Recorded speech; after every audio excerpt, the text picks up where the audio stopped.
자, LG전자 주주분들 반갑습니다. 김프로입니다. 자, 오늘 6월 18일 목요일이고요.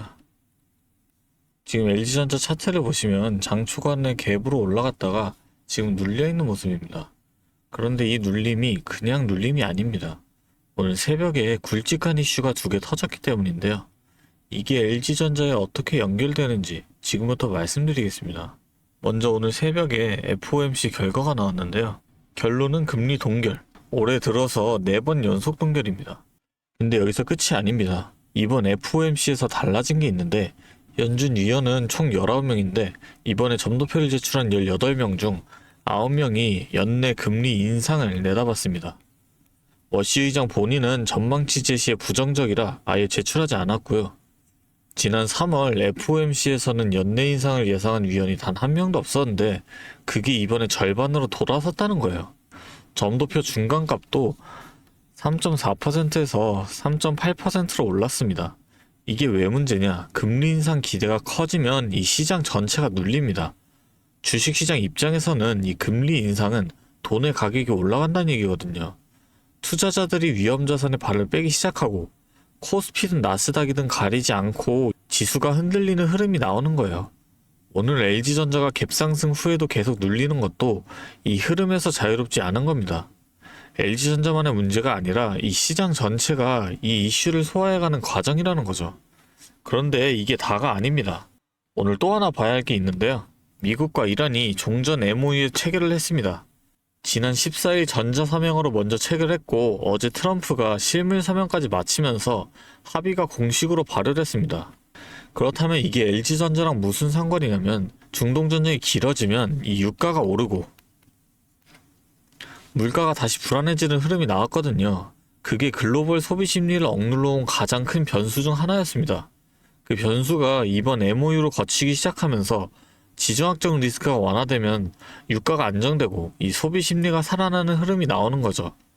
이번 MOU가 그 흐름의 출발점이 될 수 있다는 거예요. 차트를 잠깐 보겠습니다. LG전자는 지난 2월 초 10만원대에서 출발을 해서 5월에 20만원을 넘어섰고 6월 초에는 52주 신고가를 찍었습니다. 3개월 만에 주가가 크게 뛴 종목이에요. 이렇게 급하게 오른 종목은 이 단기 평선과 멀어지면 눌림 구간이 나오는데요. 지금 나오는 눌림이 딱 그 구간입니다. 단기 평선들이 아래에서 받쳐주는 자리까지 눌리고 있는 거예요. 이 평선이 수렴하는 자리는 눌림목 매수의 전형적인 자리입니다. 과거에도 LG전자가 이런 패턴을 보였을 때 이평선 지지를 확인하고 다시 방향을 잡는 흐름이 반복됐거든요. 지금 그 자리 근처까지 와 있다는 거죠. 이 신고가를 찍고 나서 윗꼬리가 길게 달렸죠. 이날이 6월 2일인데 이때 외인들이 많이 나가면서 지금 이렇게 눌러주는 모습을 보이고 있습니다. 그런데 오늘이 무슨 요일일까요? 목요일입니다. 외인들 입장에서 가장 움직이기 좋은 날은 언제나 사실상 내일 금요일이거든요. 그게 왜 그러냐? 주말 사이에 무슨 소식이 나올지 모르잖아요. 이 지정학적 이슈가 터질 수도 있고 미국에서 갑자기 뭔가 나올 수도 있고 이 개인 투자자들 입장에서는 그 불확실성이 공포로 다가옵니다. 그래서 이 금요일에는 매도가 가장 많이 쏟아지는 거거든요. 외인들은 그걸 알고 있습니다. 개인들이 공포에 던지는 물량을 금요일 낮은 자리에서 받아가는 거예요. 더 많은 물량을 더 싼 가격에 모을 수 있는 날이 바로 이 금요일이기 때문에 외인들 입장에서는 금요일이 가장 움직이기 좋은 날이 되는 겁니다. 오늘 목요일 장 마감 전부터 이미 포지셔닝을 시작하는 경우도 있습니다. 지금 외인이 눌린 구간에서 순매수로 들어오고 있는 게 그 흐름일 수 있다는 거예요. 최근 LG전자 수급 흐름만 봐도 그렇습니다.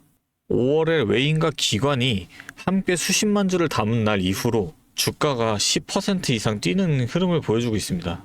반대로 6월 초에는 외인이 수백만 주를 순매도하면서 이탈하던 그 구간에 주가가 바로 밀렸고요. 이 외인이 어떻게 움직이느냐가 이 종목 방향을 결정해왔다는 겁니다. 그래서 내일 금요일 오전장이 정말 중요합니다. 이 외인이 금요일 오전장에 어떻게 들어오느냐를 봐야 해요. 개인들이 주말 공포에 물량을 던지는 구간에서 이 외인이 받아가는 흐름이 나온다면 그게 오히려 분할 매수의 자리가 되는 겁니다. 금요일 오전에 외인이 순매수로 들어오는 걸 확인하고 따라가는 게 유리하다는 거죠. 반대로 외인마저 금요일에 팔고 나오게 된다면 그건 주말 전에 한 번 더 눌릴 수 있는 신호가 됩니다. 그럼 섣불리 들어가지 말고 한 박자 기다렸다가 월요일 시초가를 보고 판단하는 걸 권장드립니다. 결국은 내일 금요일 오전장 외인의 흐름이 핵심입니다. 그런데 이 타이밍을 놓치고 나서 지금이라도 살까요? 지금이라도 팔아야 하나요? 이렇게 찾아오시는 분들이 한두 분이 아니라는 거예요. 그래서 그 방식을 좀 바꿔서 제가 직접 챙겨드리려고 합니다. 잠시만요. 제가 상단에 번호를 하나 잠깐 띄울게요. 010-3436-7531. 여기로 LG전자니까 간단하게 LG 두 글자만 적어서 문자 보내주세요. 제가 아무나 다 도와드리겠다는 게 아닙니다.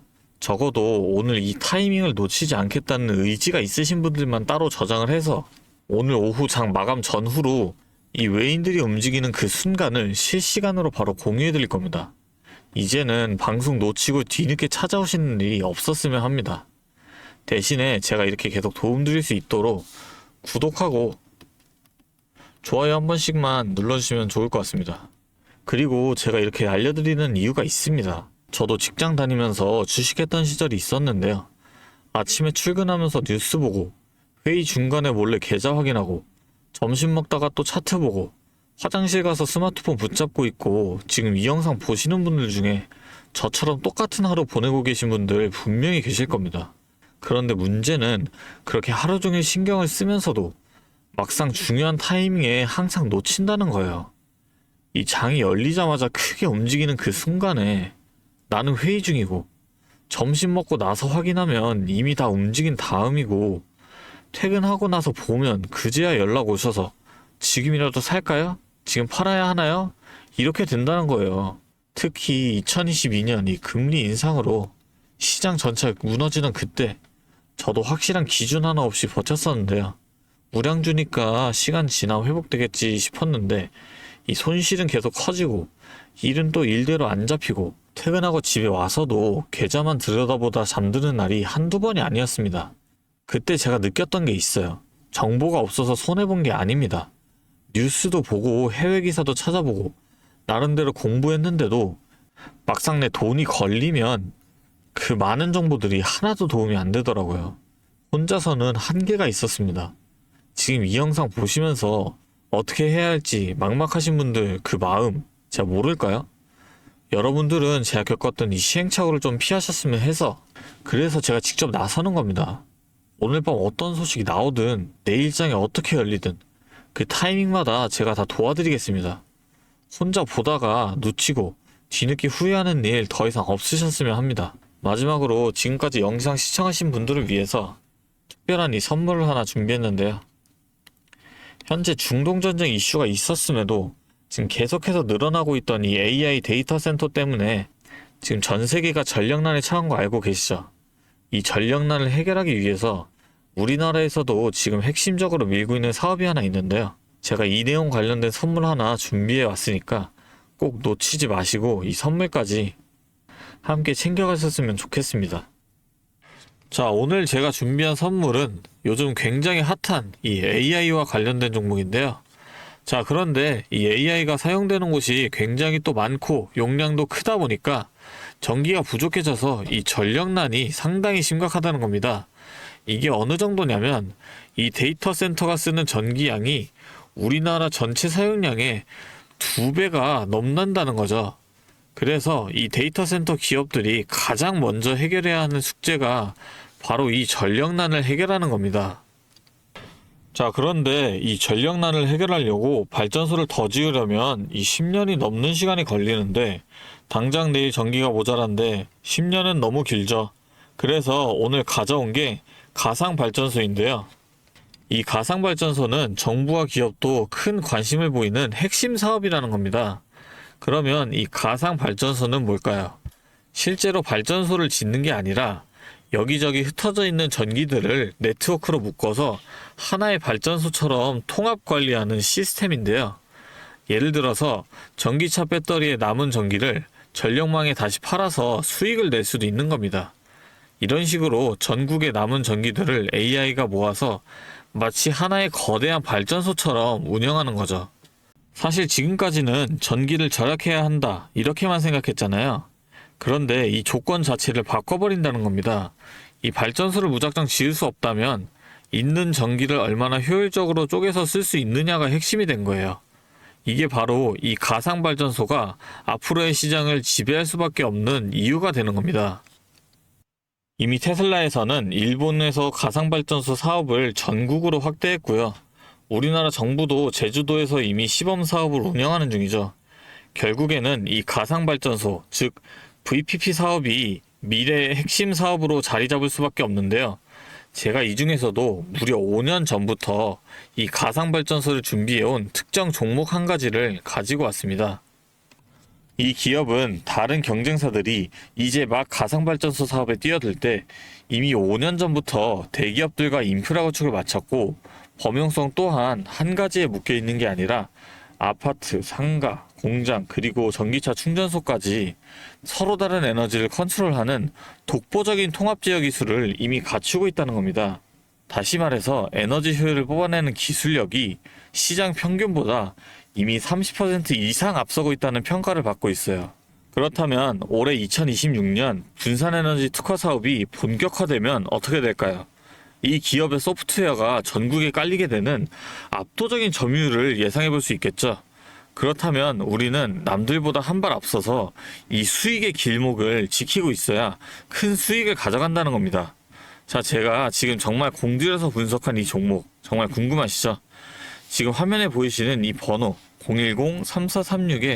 010-3436-7531로 선물이라고 두 글자 적어서 문자 보내주시면 제가 확인하는 대로 분석한 리포트와 함께 종목명까지 바로 공유해드리도록 하겠습니다. 제가 드리는 이 선물로 우리 구독자분들이 조금 더 여유있고 성공적인 투자 이어나가셨으면 좋겠고요.